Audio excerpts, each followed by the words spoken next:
الأحمال بيقطع والحر جديد شديد، 20 ساعة قاطع و4 ساعات يقيد. نروح للحر بقى.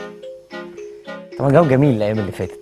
ستوب، ما تليفوناش بقى يا اخوانا، عيب كده، عيب، الجو حر خلقه. الحر ودرجة حرارة، رايحين فين؟ هنعمل ايه؟ نعيش هذه الأيام في فرن. دي تأكد إن إحنا أعظم شعب في العالم. إزاي؟ إحنا بنموت قدام الأفران ومن غير هتلر. اليهود كانوا بيحتاجوا هتلر والبتاع والجيوش. طبعا الحرارة بنولع مراوح، بنولع تكييفات، بنزود استخدام الأجهزة الكهربائية، وده بيعرض أولا في زيادة كبيرة جدا في الأحمال. هو إيه موضوع الكهرباء؟ وكل واحد بقى يقعد يقول كلام، وناس تفتي، وناس تطلع حاجات، وهتلاقي إعلام معاد ولا غير أي حد يعني. طب أنا اللي بطلب دلوقتي مش حد آخر. واللي عليه مرحة هياخدها نخلة، واللي عليه نخلة هياخدها 100 فدان. ما تتهورش. في انقطاع كهرباء في مناطق كتيرة. مين؟ زكي ابن جهتي؟ بيوم ابن حتتي؟ مش عيب، مش عيب خالص نطلع نقول للناس اللي ما يعرفش، ومش عيب، اما احنا عارفين احنا بنقول ايه. ليه بيتم تخفيف الأحمال عن بعض المناطق فترات بالساعتين والثلاث ساعات. والكلام ده انا قلت لوزير الكهرباء في 2000، انا توليت المسؤوليه في 2014. قلت له اسمع الكلام، لازم مشكله الكهرباء تتحل خلال سنه، والانقطاع اللي بقاله 7 سنين ده ينتهي السنه الجايه، واشتغلنا على كده. فكر شوية لأنه المسألة مش سهلة. مفيش قرار بتصدره الحكومة إلا إذا كان بيصب في مصلحة المواطن، ولو مش مصدقني ادخل على مصلحتك شوف القرار تصب فيها ولا لا. الدكتور شاكر رافض، واحنا ديمقراطيين بنسمع الكلام. بس انا اسمع ان حضرتك ديكتاتور. بيقولوا موضوع الكهرباء اللي بتتقطع. احنا عندنا طبعا محطات عظيمة لتوليد الكهرباء، لكن هذه المحطات محتاجة طاقة. احنا نقدر نخليها ما تتقطعش؟ طبعا. أنا شايف إن حل أزمة الكهرباء إننا نعمل حملة توعية بترشيد الاستهلاك. الله، أنت تقصد إيه؟ تستخسر في مواطنيها الغاز عشان هي بتصدره. تقصد ليه الكهرباء كانت بتتقطع؟ أيوه يا عم بقى حرام عليك، انت بتعاملنا كده ليه يا اخي؟ الحمد لله بقينا في نقلة تانية في مجال الكهرباء. اللي عايز يشكرني وقد يرى إن أنا عملت أمر طيب يخلوا باله من مصر. ونعمل ماستر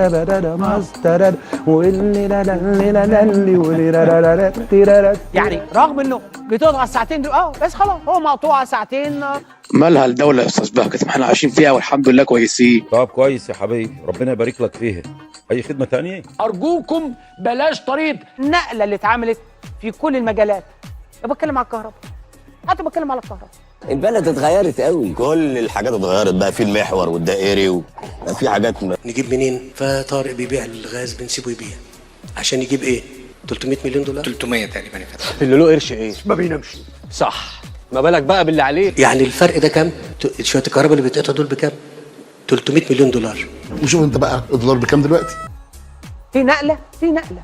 الله، هو ده مش حسب للبلد ولا متحسب لهاش. المهم الكام مليون دولار اللي كنا هنخبطهم في الساعتين دول ادينا ضحكنا على المواطنين ووفرناها. مين يستحمل؟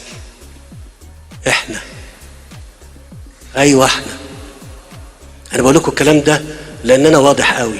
انا بعمل لك العلاج بالحادثه ده كده زي العلاج بالصدمه والعلاج بالكارثه والعلاج بالصلصه. ترشيد استهلاك الطاقة الكهربائية. البلد ما تقولش ان احنا يعني الوضع لا، بتقول عندنا مشكله. الدولة المصرية بقالنا اسبوع او 10 ايام بنتكلم عن ترشيد الطاقة. ترشيد استهلاك الكهرباء في المباني الحكومية وبصورة عامة. النور ورق عليها شمع على الطريق. الجو كان مغيم بس يا فندم. يا شام الدنيا شمس. ده نورك يا كبير. وانا برحب بيكي. ايه الكهرب دي؟ افتتاح مجلي ولا ايه؟ لما حد يطلع من أوضة يطفي النور اللي فيها. يعدي كده على الشركه بتاعته او المكان بتاعه يقعد يطفي. هو ده منور ليه؟ يطفي. اذا كنتم عايزين مستقبل افضل، حياه احسن لابنائنا وبناتنا واحفادنا اللي جايين، لازم نراجع الكلام ده. يا دوبك يا ابني بطل الهبل اللي انت فيه، مضيع فلوسك على المراجيح وشويه على المشاريع الفارغه وشويه على المسابقات اللي لا بتكسب ولا بتربح وفاكر نفسك فهلاوي. كما سيتم إغلاق الاستادات والصالات المغطاة والملاعب في ساعة محددة أثناء فترات الليل، وكذا المولات التجارية. ماتشات كرة القدم وانا بعملها بالليل ليه؟ والاقي الاستاد واخد ده محطة كهرباء، ده كل استاد عنده محطة كهرباء، ما نعملها بالنهار يعني هو احنا عندنا كورة؟ ايه المشكله يعني؟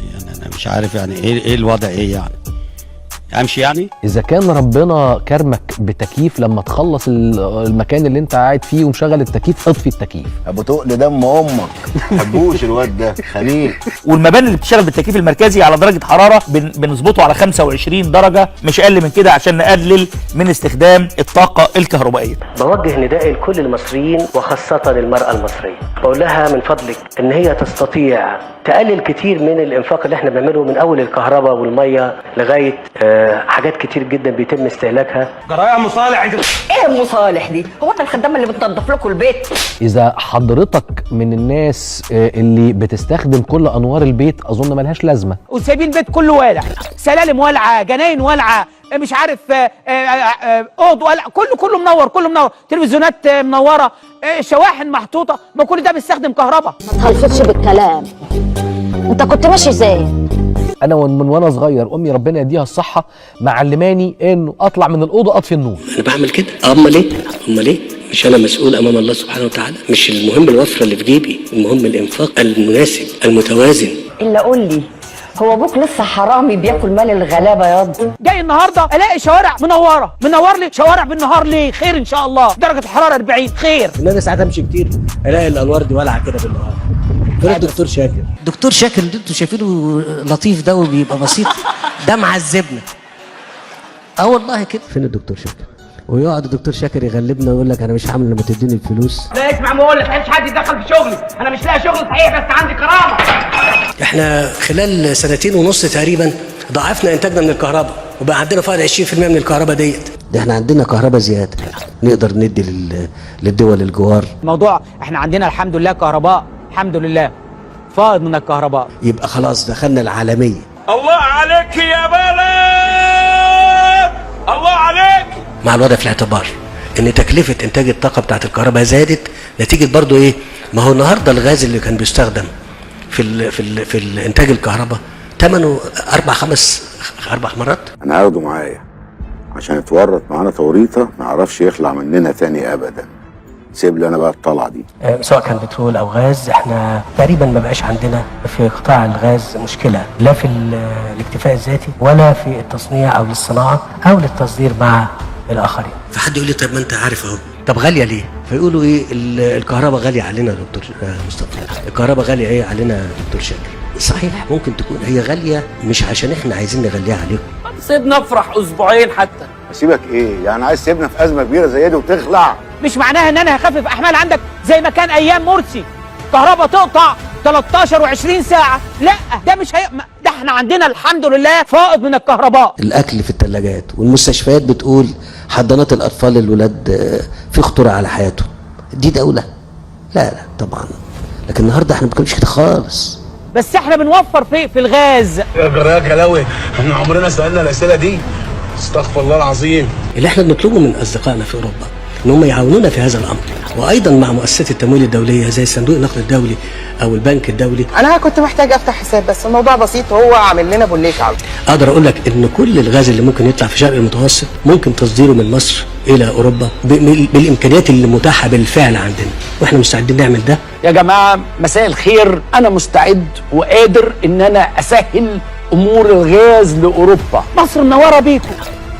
احب اقول لحضراتكم ان فاتوره الكهرباء بتاعتكم علشان ما حدش يندهش الشهر الجاي هتبقى عاليه شويه. الناس بالمناسبه كانت مستنيه زياده الشهر ده، لا الرئيس مدي توجيه وخلاص، هو طلع قرار بالتاجيل حتى 30/6، لانه طبعا الناس كلها مشغله مراوحها ومشغله تكييفاتها على طول. انت بتكذب ليه يا ابن الوز؟ لماذا تكذب علينا؟ لان انا مثلا لما كنت بتكلم مع الناس اللي كده فيقولوا ايه؟ الكهرباء غاليه علينا يا دكتور مصطفى. صحيح ممكن تكون هي غاليه مش عشان احنا عايزين نغليها عليكم.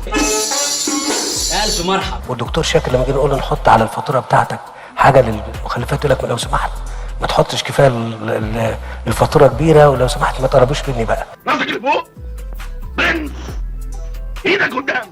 لكن الحقيقه ان اول قرار، لو حاولنا نتتبع كده، اول قرار طلع بخطه زياده اسعار الكهرباء هنلاقيه كان في سنه 2014. ازاي الحال؟ مبسوط دلوقتي؟ عاجبك المرمطه اللي انت مرمطها لنا في الويك اند دي؟ بمناسبه الكهرباء، لندن بيتكلمونا على الاسعار في لندن.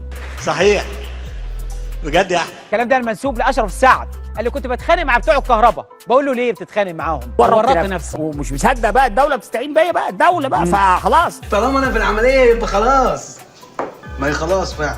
قال لي الكهرباء احنا كنا بندفع 120 جنيه استرليني استهلاك كهرباء. قال لي لقيت الفاتوره جايه لي ب 1500 جنيه استرليني. يا سلام عليك في الاقناع يا حوده، تصدق انت حليت النصب في عينيا. بس احنا بننسى او بنتناسى. عشان اوصل للي وصلت له النهارده كان لازم ابني محطات. يا ابو سعود اديني بقى صبا زمزمه تحتاني كده من الغامق والنبي، عشان الجمله اللي جايه دي مهمه قوي. ان هناك نيه لبيع اصل كبير. الاصل ده ايه؟ محطه بني سويف للكهرباء. فين ايامك يا طلعت باشا؟ دلوقتي بنتباع حته حته. كان زمانها مضلمه على الكل. عشان اعمل محطات جبت قروض من بره وعملت محطات باتفاقات وجبنا سيمنز. بالمناسبه ده جه سلف ولا ايه؟ سلف مش كده؟ كل واحد بيسالني مصر رايحه على فين؟ قبل ما تركب كنت تسال. بتنتهي أقساط ومستحقات الديون الحالية على مصر سنة 2071. يعني هكون مت وشبعت موت. يعني ماكسيمم بعد 48 سنة. بركاتك يا ابن الفقرية. احنا اقترضنا في عهد الرئيس السيسي 120 مليار دولار تقريبا على 10 سنين، يعني 12 مليار دولار في السنة، يعني كل شهر مليار دولار. أسددها ولا اخلي الاسعار طيبه؟ ردوا عليا. ما هي كلها خربانه يا اسطى، ما هي كلها خربانه يا زميلي. احنا كمصريين حاليين بنعيش على حساب اولادنا واحفادنا واحفاد احفادنا اللي طبعا هيجوا بعدنا. طب ايه رايكم يا رجاله في السكرينه اللي بعتها لي الدسوس دي وهو بيحاول يدندني؟ بصوا، هل ده مقبول ان احنا نسيب الدين ده للقادم، الاجيال القادمه؟ يعني هو ده الميراث اللي احنا بنورثه لهم؟ انا افتكر لا. بس هو معاه سكريناي يا جاسوس. اوعى تداري وشك، اوعى انا بحكي لك الحكايه دي تروح ايه تعمل لي كده. لا لا لا، دي بتاعتنا كلنا، وهتبقى بلدنا الحلوه كلنا، وهنتشرف بيها كلنا، او لا قدر الله حاجه تانية. يلا مش هينفع. 5 بالحب.